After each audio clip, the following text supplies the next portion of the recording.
Hello sa inyong lahat! Narito na naman si Mami Essie para mag-share na naman sa inyo ng isang masarap na recipe. Ngayon po magluluto po tayo ng ginataang isdang tanigi.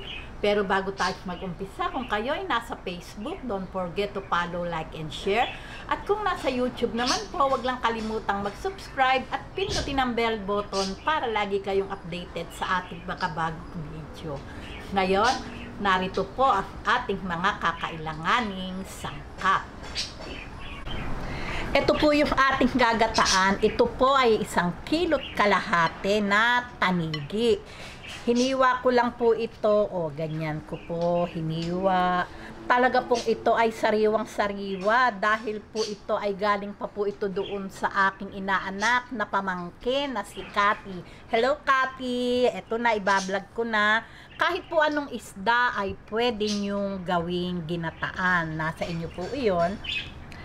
Gagamit po tayo ng 3½ cup na coconut cream o kakanggata. Ito naman po, siyempre po masarap sa ginataan, maraming sili, pero nasa inyo po iyon kung gaano ang gusto nyong ilagay na sili. Half cup na water. Ito po yung ating pampalasa.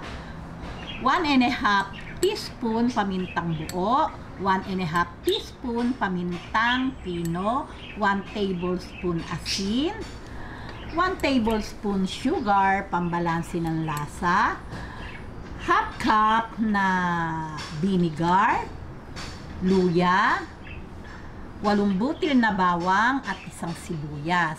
Ngayon, kung may gusto pa po kayong pampalasang ilagay, wala pong problema kung ano po yung gusto nyong ilagay na pampalasa. Ngayon, umpisahan na po natin yung pagtitimpla o pagluluto.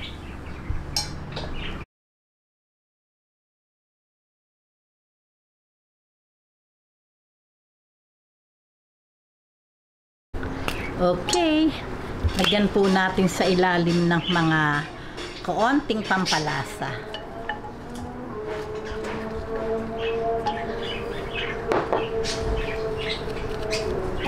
Ayan, para lagay po natin tong ating isda. Talaga pong sariwang-sariwa ang ating tanigi.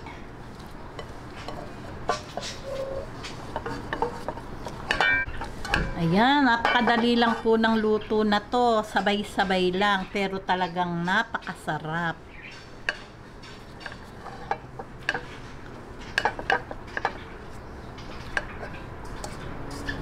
Atin pong isalansan.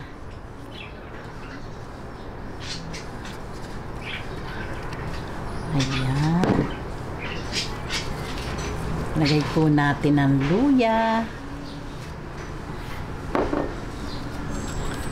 ang sibuyas, bawang, ayan, sabay-sabay lang. Itong ating asin, sabay-sabay lang din po yan. Asin, paminta at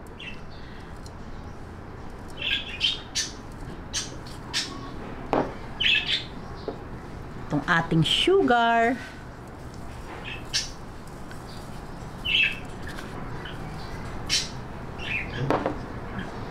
Suka. Ay, tubig pala yung nauna. Ayan, heto ngayon ko lang po ilalagay yung suka. Ayan, lagay natin ng sili. Yung pong sili, nasa inyo po yan kung ganong kadami yung gusto nyong ilagay na sili. Ayan. Ngayon, bago po natin syempre ilagay ang gata, lulutuin po muna natin yung suka. Parang ipapaksiw po muna natin saglit. Ayan, ngayon po, babalik po ako after 3 to 4 minutes at ilalagay na po natin ang gata.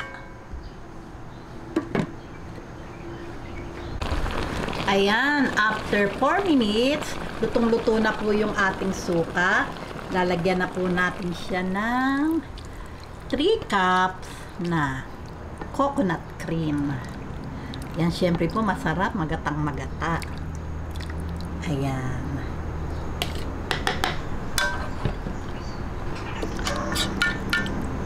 Ayan. Medyo lang po ating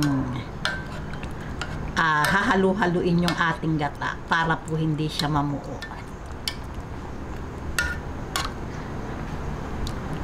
Ayan. Hintayin lang po natin medyo kumulo bago natin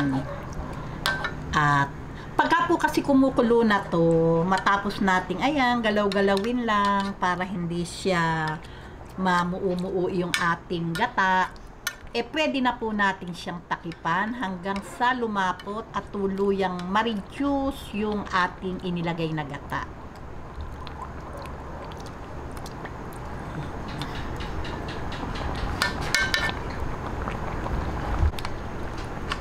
Ayan, pagka po kumukulo na, ayan, pwede na po nating tigilan yung paghalo dahil, ayan. Ngayon, babalik po ako pag luto na po o malapot na, na-reduce na yung sabaw at luto na din po yung isda. Ayan, ganyan lang po.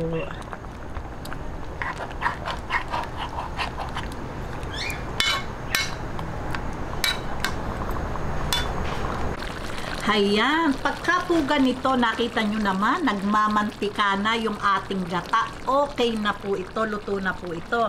Papatayin ko na po yung apoy. Ngayon, ito po kasi 1 kilo't kalahati. Ngayon, kung halimbawa magluluto lang kayo ng kalahating kilo, 1 kilo, bahala na po kayong mag-adjust ng ating mga ingredient. Ayan, tingnan nyo naman talagang katakam-takam. O paano po? Sasandukin na po natin to sa ating serving bowl.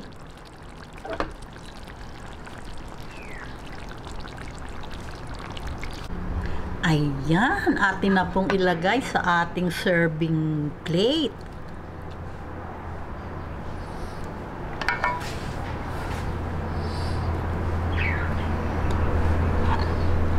Talaga naman pong katakam-takam.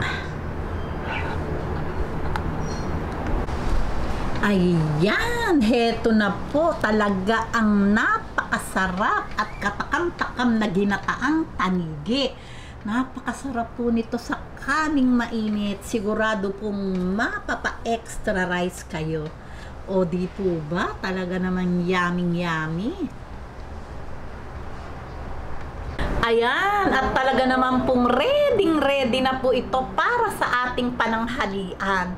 O, paano po? Kung nagustuhan nyo ang video na to, wag lang kalimutang mag-likes and don't forget to share and subscribe. Gawin nyo na po, talaga namang napakasarap. Bubus!